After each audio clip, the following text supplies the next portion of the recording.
When most people think of Japan, they picture cherry blossoms drifting through the spring air.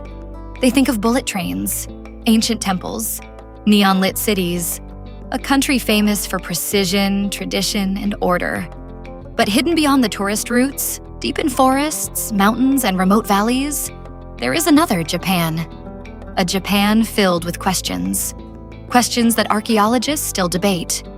Questions that historians struggle to answer. And questions that, in some cases, nobody has seriously attempted to answer for decades. Tonight, we're exploring 7 mysterious places across Japan. A cave covered in symbols that nobody can fully interpret. Massive stone monuments that appear too precise for the era they supposedly came from.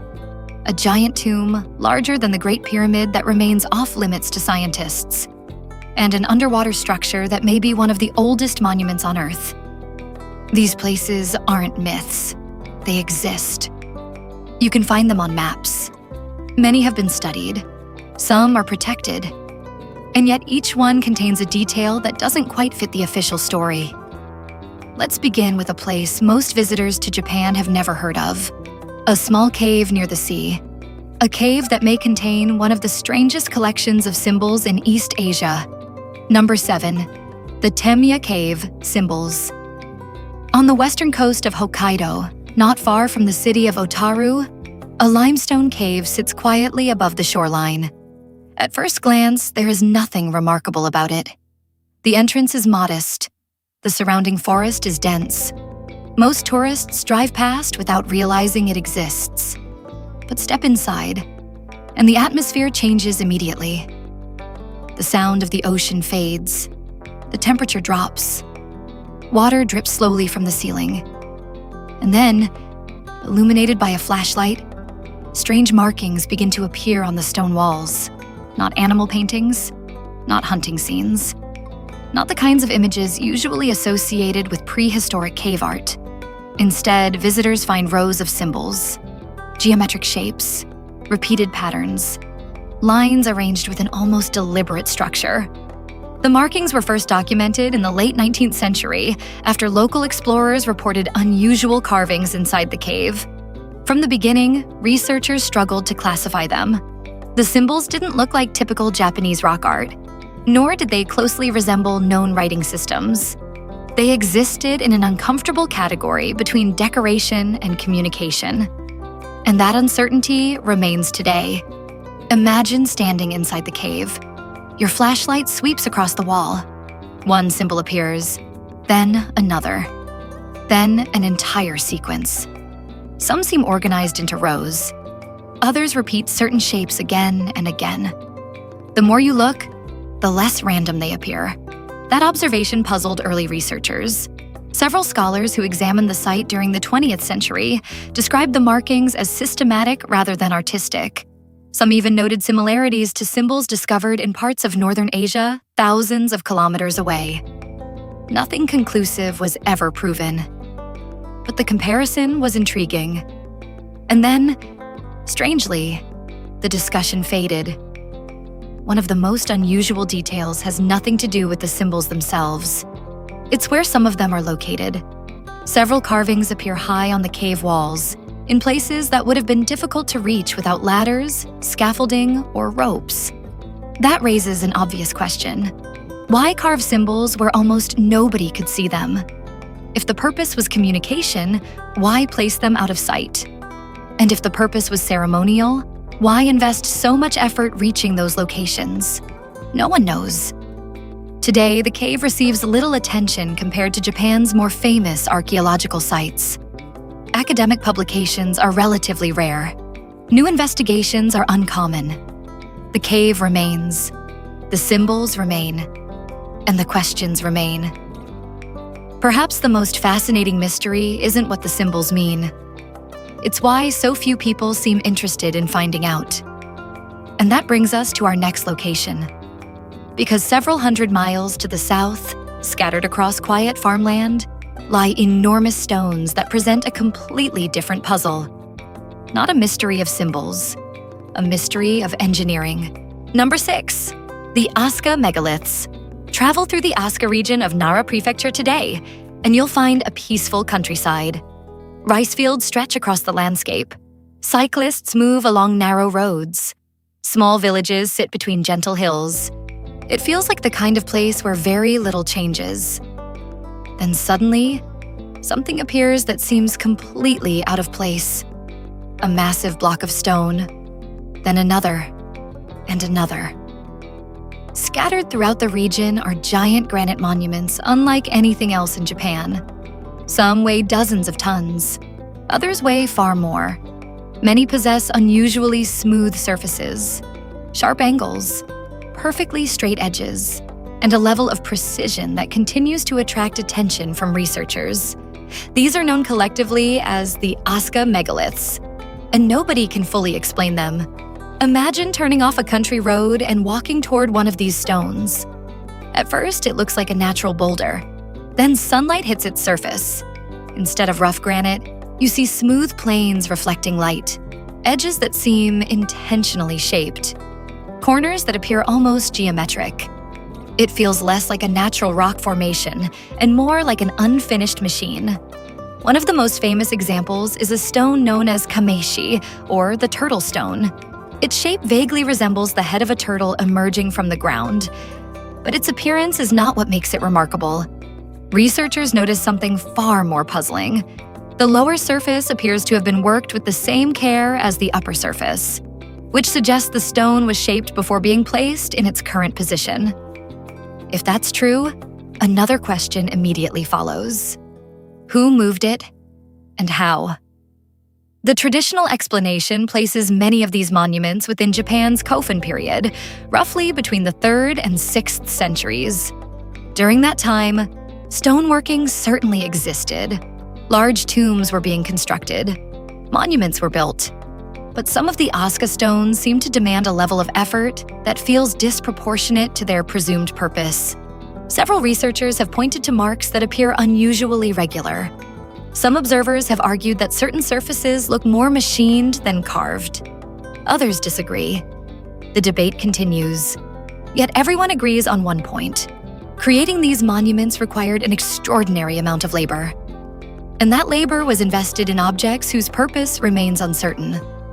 Were they religious? Astronomical? Ceremonial? Funerary? No consensus exists. The stones simply sit there, silent, weathered by centuries of rain and wind. While modern visitors walk past them on their way to work, school, or nearby farms. Perhaps that is what makes them so fascinating. Not that they are impossible, but that they are undeniably real. You can touch them, measure them, study them, and still walk away without understanding why they were created. And if the Asuka stones seem mysterious, the next location raises an even bigger question. Because hidden on a nearby hill is a single granite monument weighing hundreds of tons. A monument with 2 perfectly carved square holes. A monument that may be one of the strangest stone objects in all of Japan. And unlike the Asuka Megaliths, this one has a name. Masuda Iwafune, the stone ship. And its story is even harder to explain. Number 5. Masuda Iwafune. The stone ship. If the Asuka Megaliths raise questions about ancient engineering, then Masuda Iwafune takes those questions and turns them into a full-scale mystery. The name translates roughly as the stone ship of Masuda. And at first glance, it almost looks exactly like that. A giant stone vessel abandoned on a hilltop. Except this vessel was never meant to float. It weighs somewhere between 800 and 850 tons. To put that into perspective, that's heavier than a modern passenger jet. Heavier than hundreds of family cars combined. And somehow it sits on the summit of a modest hill in Nara Prefecture. Alone, silent, without any convincing explanation for why it was built. Or how it got there. The monument measures approximately 11 meters long, 8 meters wide, and nearly 5 meters tall. Its shape is strikingly geometric. The upper surface appears intentionally flattened, and carved into that surface are 2 large square holes, each nearly 1 meter across, perfectly cut, perfectly aligned, as if they were designed for a purpose no one remembers. Imagine hiking up the hill on a cool morning. The surrounding countryside looks ordinary. Rice fields, small roads, traditional homes, nothing unusual. Then you reach the summit. And suddenly, you're standing next to an object weighing hundreds of tons. An object so large that it seems completely disconnected from its environment. The first question is obvious. Why build something this enormous? The second question is even harder. How? Official explanations suggest Masuda Iwafune may have been part of an unfinished tomb. Perhaps a giant stone coffin. Perhaps a ceremonial monument abandoned before completion. The theory sounds reasonable, until you look at the logistics. Transporting a block of this size would have been an extraordinary undertaking even with modern equipment. Moving it uphill would have been even more difficult. Yet there are no obvious remains of ramps, no massive earthworks, no clear evidence showing how such a project was accomplished. Some researchers believe the monument was carved directly from exposed bedrock. That would eliminate the transportation problem. But it creates another mystery. Why shape a gigantic stone block into such a specific form and then leave it unfinished? Others have noticed something even more curious. The two square openings appear to align with the sun during certain times of the year, particularly around the equinoxes. This observation remains debated, but if intentional, it would suggest the monument may have served an astronomical purpose. Perhaps a calendar. Perhaps a ceremonial marker. Perhaps something else entirely. And that's the problem. Every explanation answers one question while creating three new ones. If it was a tomb, why the astronomical alignment? If it was an observatory, why the enormous size? If it was unfinished, why invest so much effort in shaping it? Centuries have passed. The hill remains. The monument remains.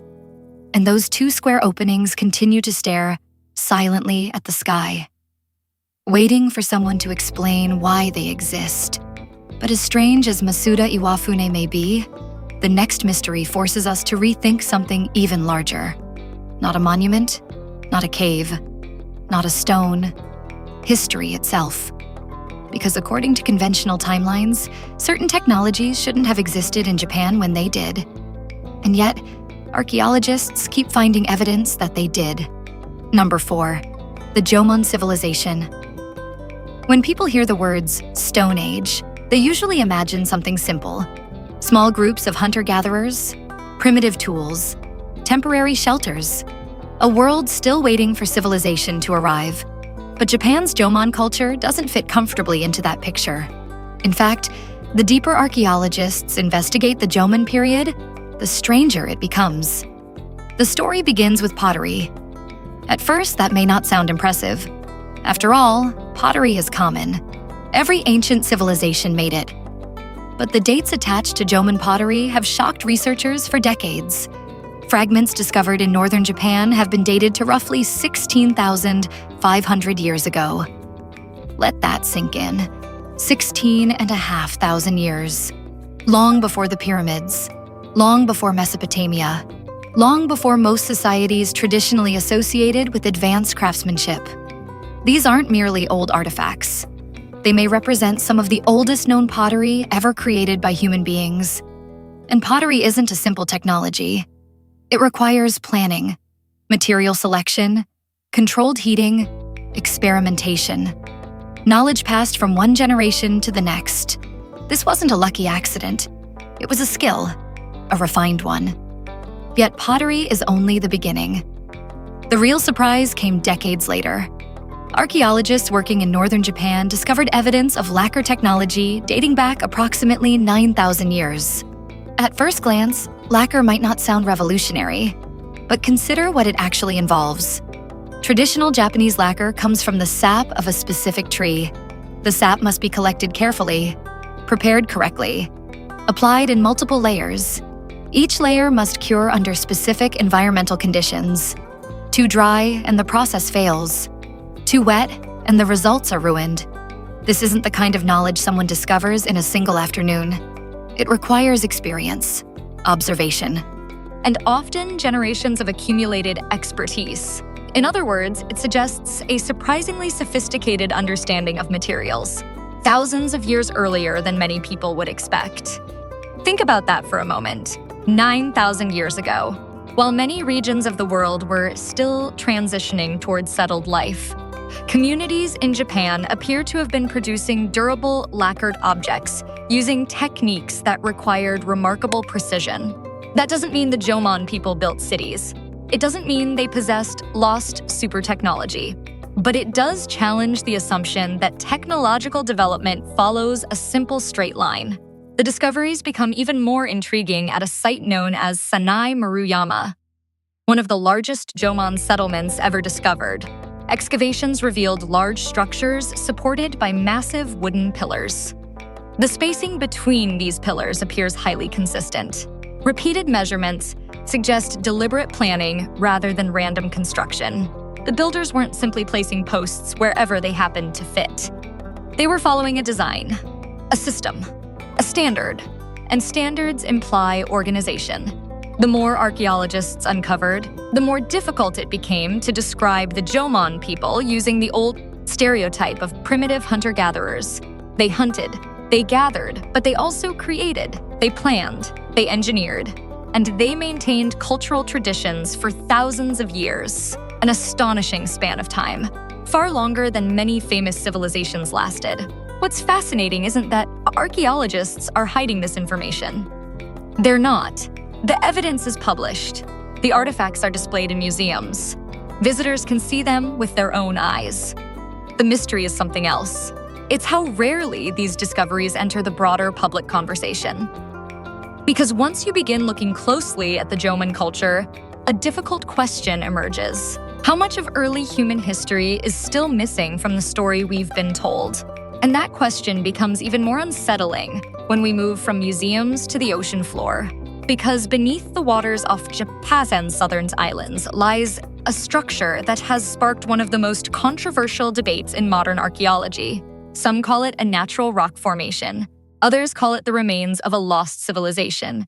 Either way, what waits beneath the waves is unlike anything we've seen so far, and its name is Yonaguni. Number 3. The Yonaguni Monument. In 1986, a local diver exploring the waters near Japan's westernmost island made a discovery that would ignite one of the most controversial debates in modern archaeology. The island was Yonaguni, a remote outpost located just over 100 kilometers from Taiwan. The diver wasn't searching for ancient ruins. He wasn't conducting a scientific expedition. He was simply exploring a section of coastline known for strong currents and marine life. Then, he saw something impossible. A massive stone structure rising from the seafloor.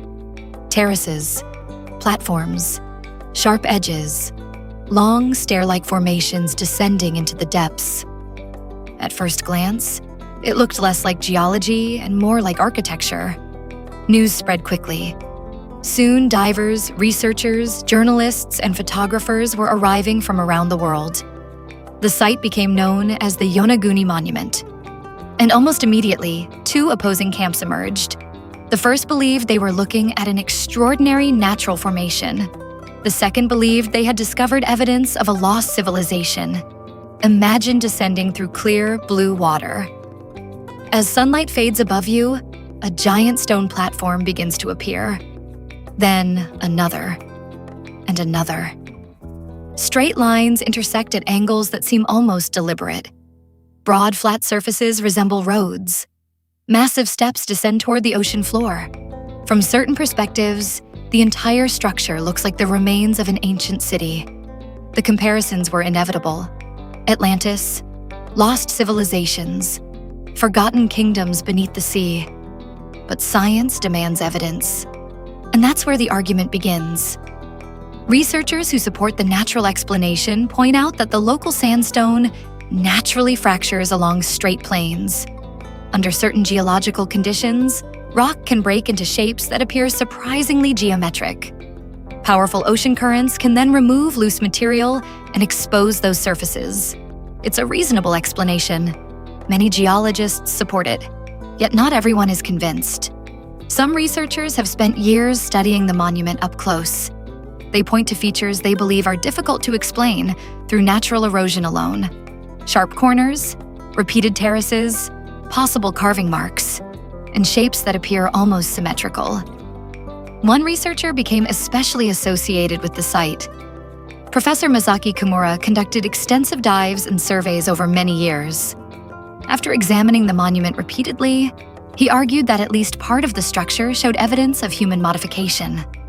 Not necessarily an entire underwater city, but perhaps a natural formation altered by human hands. The debate continues today, and perhaps that debate misses the most important point. Because regardless of which side is correct, one fact remains. If the monument truly was created or modified by humans, it would have been built before the area sank beneath the ocean.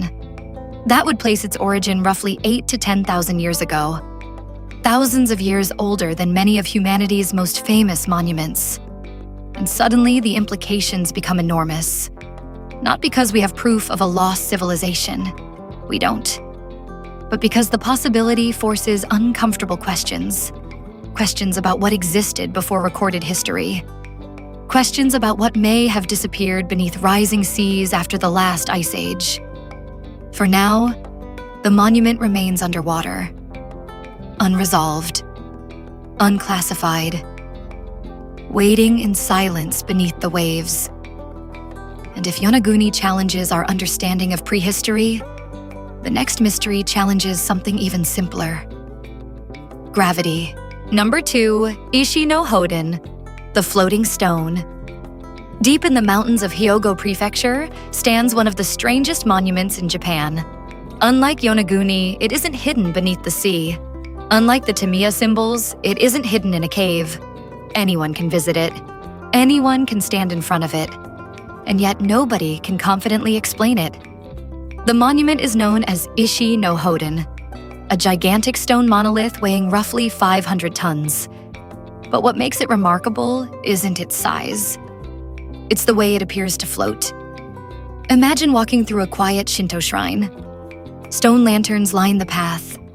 Trees sway gently in the wind. A small stream flows nearby. Everything feels ordinary. Then suddenly you see it. A colossal block of stone rising above a rectangular pool of water. Its base remains hidden beneath the surface. The reflection creates an unsettling illusion. The monolith appears suspended, as though someone lifted 500 tons of rock into the air and left it there. The effect is so convincing that many visitors stop and stare for several minutes before realizing what they're looking at. The monument has been known for centuries. Historical records already described it as ancient more than 1,000 years ago. And that's where the mystery begins. Because even those early records couldn't explain its origin. The people writing about it didn't claim their ancestors built it. They didn't describe its construction. Instead, they referred to it as something whose beginnings had already been forgotten. Think about what that means. By the 8th century, nobody knew where it came from. Its history had already vanished. Modern researchers have attempted to learn more. Measurements have been taken. Surface scans have been conducted. The monument has been studied repeatedly. Yet fundamental questions remain unanswered. Where did the stone come from? How was it shaped? Why was it created? The nearest source of similar material lies many kilometers away. Transporting 500 tons through mountainous terrain would be difficult even today. Yet there is little evidence explaining how such a feat was accomplished. Others argue that the stone may have been carved directly from bedrock. But that explanation also raises problems. The geology doesn't perfectly support it. And even if it did, the purpose remains unclear. Unlike a tomb, unlike a temple, unlike a fortress, Ishi-no-Hoden fits no obvious category. It simply exists. A 500-ton question mark carved into the landscape. Perhaps that's why it continues to fascinate visitors, because every explanation seems incomplete, and every answer leads directly to another mystery. But even this monument is overshadowed by the final location on our list, a place larger than the Great Pyramid, a place protected more fiercely than many government facilities, a place almost nobody is allowed to study, and a place that may contain answers that remain permanently out of reach. 7 locations, 7 mysteries. A cave filled with symbols no one fully understands. Massive stones shaped with astonishing precision. An 800-ton monument sitting atop a hill. Artifacts that challenge assumptions about early technology. An underwater structure that may, or may not, be the remains of something ancient. A 500-ton stone that appears to float. And one of the largest tombs on Earth, protected from scientific investigation. What connects them isn't conspiracy, and it isn't fantasy. It's uncertainty. In every case, there comes a point where the evidence stops and the questions begin. And perhaps that's what makes these places so fascinating. Not because we have all the answers, but because we don't. Japan is often described as a country that carefully preserves its past. And that's true. Yet scattered across the country are reminders that some parts of that past remain stubbornly out of reach. Maybe future discoveries will solve these mysteries. Maybe they won't. But until then, the questions remain. And sometimes, the questions are more interesting than the answers. Which of these 7 mysteries fascinated you the most? Let us know in the comments. And if you enjoyed this journey into Japan's hidden history, don't forget to subscribe. Because next time, we'll explore another corner of the world where history becomes far stranger than anyone expected.